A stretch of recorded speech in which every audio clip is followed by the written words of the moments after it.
प्यारे मित्रों और हमारे सहपाठियों, ये जो वीडियो बनने वाली है ये समलम चतुर्भुज का है।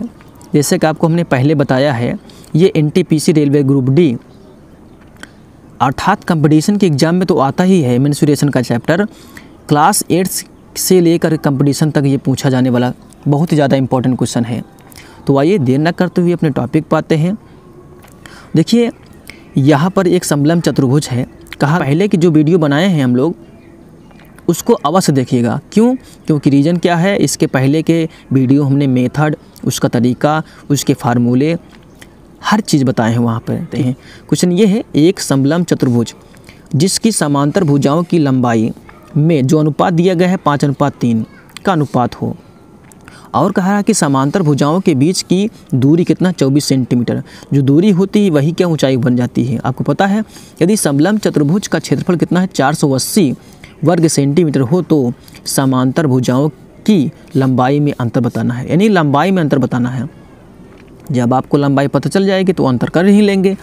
तो आइए हमारे साथ मिलकर इस क्वेश्चन को हल करते हैं। अनुपात ये दिया गया है, कितना दिया है 5:3 का। तो 5:3 का मतलब ये छोटी भुजा मानेंगे 3 और बड़ी भुजा मान लेंगे 5। ठीक है ना। जब अनुपात दिया रहे तो यक्स मान के चला करो, तभी भुजा हम लोग निकाल पाएंगे एग्जैक्ट। हमको पता नहीं है कितनी ये है एग्जैक्टली, यानी कि करेक्ट आंसर इसका नहीं पता है कि ये 3 सेंटीमीटर है 5 सेंटीमीटर है। ठीक है ना। तो हमें मान के चलना है कि ये 3 है, यानी अनुपात दिया है कितना 3 का और 5 का, यानी 5:3। 5 इसलिए मान लिए इसको, बड़ी वाले को मान लिए 5 और छोटी वाले को मान लिए भुजा को 3 यक्स है। तो बस आपको पता है, क्या पता है, इसका फार्मूला पता है, यानी कि समलम चतुर्भुज का फार्मूला आपको पता होनी चाहिए। समलम चतुर्भुज का जो फार्मूला होता है वो क्या होता है, 1/2, यानी समलम चतुर्भुज का क्षेत्रफल यानी एरिया है 1/2, यानी a + b। a + b क्यों? क्योंकि दोनों समांतर भुजाओं का योगफल इंटू कितना h होता है, यानी ऊंचाई होती है। चलिए 1/2 तो सूत्र में है a + b। a + b का मतलब कितना हो जाएगा 3 यक्स प्लस कितना 5 यक्स। ठीक है ना, इंटू h। तो 1/2 3 यक्स 5 यक्स कितना हो जाएगा 5 3 8 यक्स हो जाएगा। 8 यक्स इंटू कितना हो जाएगा h मतलब 24 हो गया। ठीक है ना।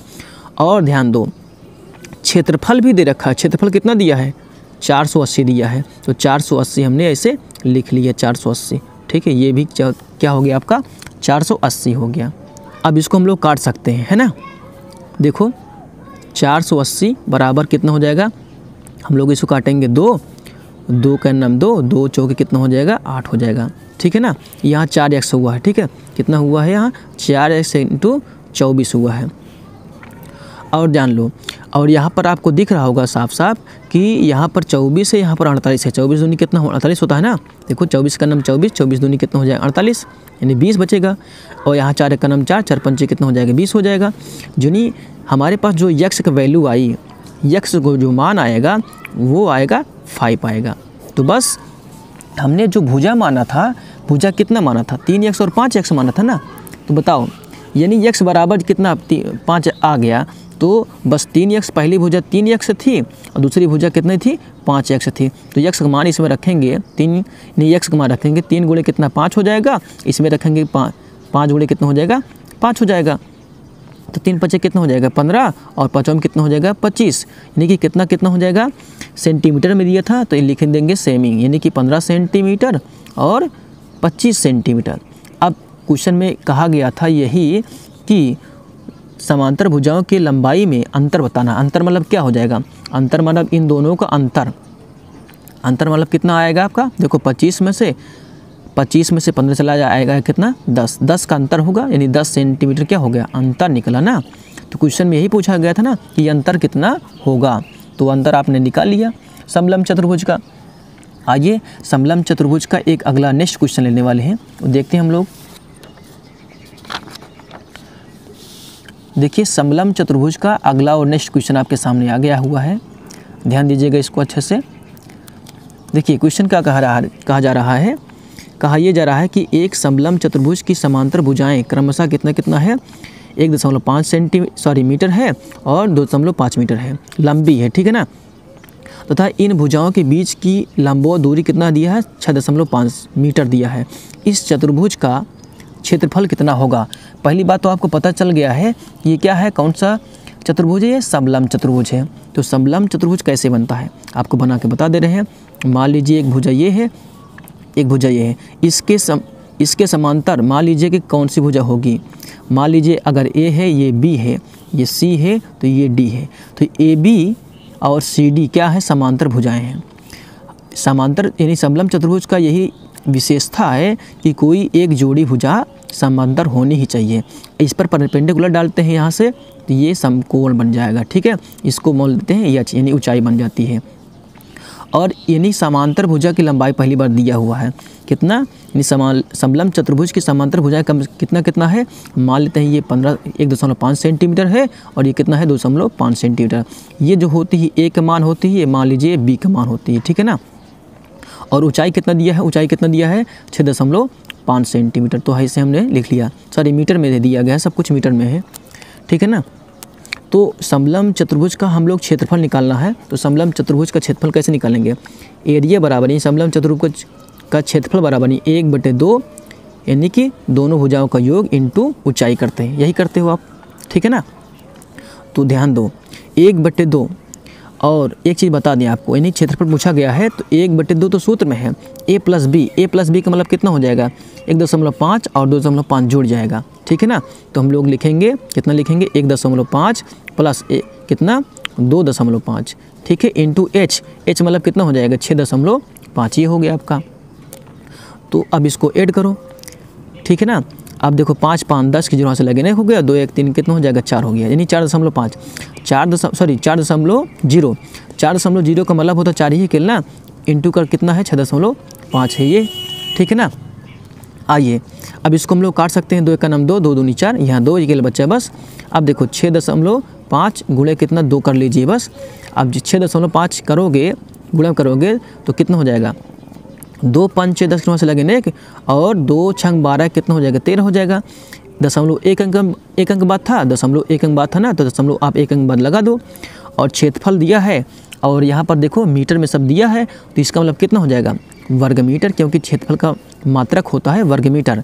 तो इसका मतलब जो आंसर आना है 13 वर्ग मीटर आना है। क्या आना है 13 वर्ग मीटर, जो कि ऑप्शन में दिया ही, पहले ही ऑप्शन में दिया था कितना 13 वर्ग मीटर दिया गया था। ये देखिए जो मेंसुरेशन का टॉपिक है बहुत ही लेंदी टॉपिक होता है, लेकिन हमने क्या किया पार्ट 1 पार्ट 2 करके बताया है, इसमें कोई दिक्कत नहीं है। आप जानते हैं कछुआ की चाल चलोगे तो आराम से अपने लक्ष्य तक पहुंच जाओगे। ठीक है ना। आइए अगला और नेक्स्ट क्वेश्चन लेते हैं। समलंब चतुर्भुज का प्रैक्टिस इतना कीजिए ताकि जो है आप इसको भूलो ना कभी। ठीक है ना। ध्यान दीजिए, एक अगला क्वेश्चन है, एक समलंब चतुर्भुज। क्वेश्चन क्या है आपका, एक समलंब चतुर्भुज की समांतर भुजाओं का अनुपात कितना कितना दिया है 3:5 का है। इनके बीच की दूरी कितना दिया है 12 सेंटीमीटर दिया है। यदि इस चतुर्भुज का क्षेत्रफल कितना 384 वर्ग सेंटीमीटर हो तो समांतर भुजाओं में से सबसे छोटी भुजा की लंबाई पूछा जा रहा है। आपको ऑप्शन दिया है 16 सेंटीमीटर, 24 सेंटीमीटर, 32 सेंटीमीटर, 40 सेंटीमीटर। तो आइए हम लोग इसको मिल करके इसको हल करते हैं। देखिए समलंब चतुर्भुज जैसा कि उसने कह दिया, तो क्वेश्चन आपको समझ में आना चाहिए समलंब चतुर्भुज कैसे बनता है। ऐसे बना लीजिए, मान लीजिए। ठीक है, इसको यहाँ से मिला दीजिए, इसको यहाँ से मिला दीजिए, एक परपेंडिकुलर डालिए लंबवत। ठीक है ना। ये मान लेते हैं ये ए है, ये बी है। ठीक है ना। अब इसकी ऊंचाई भी कुछ होगी एच मान लिए। कह रहा एक समलंब चतुर्भुज की समांतर भुजाओं का अनुपात कितना 3:5। मान लेते हैं ये 3 है और ये कितना है 5 है। जब अनुपात में दिया होता है तो इसके पहले कि हमने वीडियो में बताया था, जो अनुपात दिया होता है तो इसको मान लेते हैं x है और इसको मान लेते हैं x से। ठीक है ना। जो अनुपात दिया 3x और 5x का रेशियो बनता है, तभी तो इसका मान एग्जैक्टली निकाल पाएंगे ना कितना सेंटीमीटर लंबा है। ठीक है ना।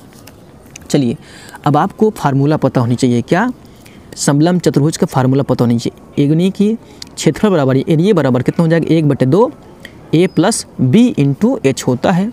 ठीक है ना। आपको इतना पता है। तो आइए देखिए क्षेत्रफल का मान दिया है, कितना दिया है 384 वर्ग सेंटीमीटर, और 1/2 सूत्र में है। ए का मान हुआ 3x से और प्लस बी का मान हुआ कितना 5x। ठीक है ना। इंटू एच का मतलब कितना दिया है, ध्यान दो, दूरी यही लंबा दूरी मतलब कितना 12 सेंटीमीटर दिया हुआ है, तो इंटू हमने कर लिया 12। ठीक है। आइए अब इसको हम लोग 384 इसे लिख लिए बराबर 1/2, 5 3 कितना हो जाएगा 8x हो गया, इंटू कितना हो जाएगा 12। तो हमने कर लिया कितना, देखो इसको काटेंगे 2 का नम 2, 2 चौकी 8, यहाँ 4x हुआ। अब इसको भी काट सकते हैं, 12 का नम 12, देखो बराबर के ही दो हम लोग काट सकते हैं ना, 12 का नम 12 और 12 3 36 और 12 दूनी 24, ये कट गया आपका। तो यहाँ कितना बचा आपका 32 बचा ना, 32 बराबर कितना 4x है। तो 4 का नम 4, 4 8 कितना हो जाएगा 32 हो जाएगा, 4 8 32, यानी जो यक्स का मान आया हुआ है, यक्स का मान कितना हुआ है 8 आया हुआ है। जब यक्स का मान पता चल गया है तो कह रहा क्वेश्चन आपसे यही कहा गया था कि देखो क्वेश्चन में यही कहा था भुजाओं में सबसे छोटी भुजा की लंबाई बताना है। सबसे छोटी भुजा कौन होगी हमको नहीं पता था, कि इसका मान निकाल लेते हैं। मान ले छोटी भुजा यही है 3x है, तो 3x से छोटी भुजा थी और बड़ी भुजा कितनी 5x थी। तो छोटी भुजा आपसे पूछे तो इसका मान रख दो भाई, x का मान आपने निकाल लिया है, 3 गुणे कितना हो जाएगा 8। क्यों 8 रखे, क्योंकि आपने x का मान निकाला, और अगर बड़ी भुजा पहुँचता तो 5 गुणे 8 कर लेते। इसका मतलब छोटी भुजा की लंबाई कितना हो जाएगा 8 देखिए कितना 24 सेंटीमीटर है ना, 24 सेंटीमीटर ये हो जाएगा। और बड़ी भुजा कहता तो 8 पंचे कितना हो जाएगा 40 हो जाएगा। तो छोटी भुजा ही पूछा था ना आपसे, तो छोटी भुजा की लंबाई कितनी हो जाएगी 24 सेंटीमीटर, जो कि ऑप्शन नंबर बी सही है। ठीक है, ऑप्शन नंबर कौन सही है, बी सही है।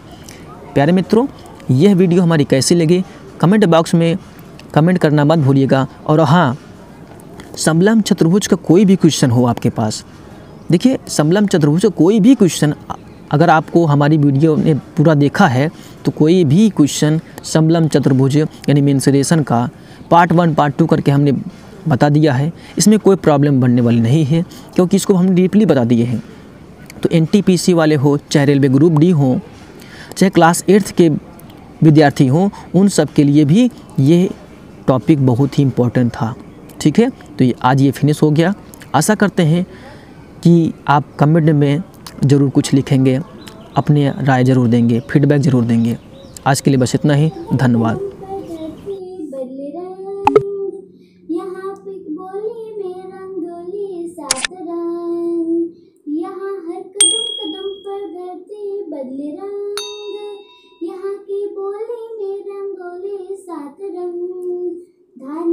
पगड़ी पहनी मौसम है नीली चादर तानी, अंबर है नदी सुनहरी हरा समुंदर है सजीला, देश रंगीला रंगीला देश मेरा रंगीला, देश रंगीला रंगीला देश मेरा रंगीला।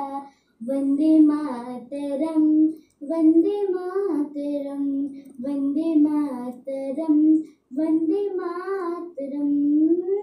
सिंदूरी कालो गला सूरज जो करे ठिठोरे सर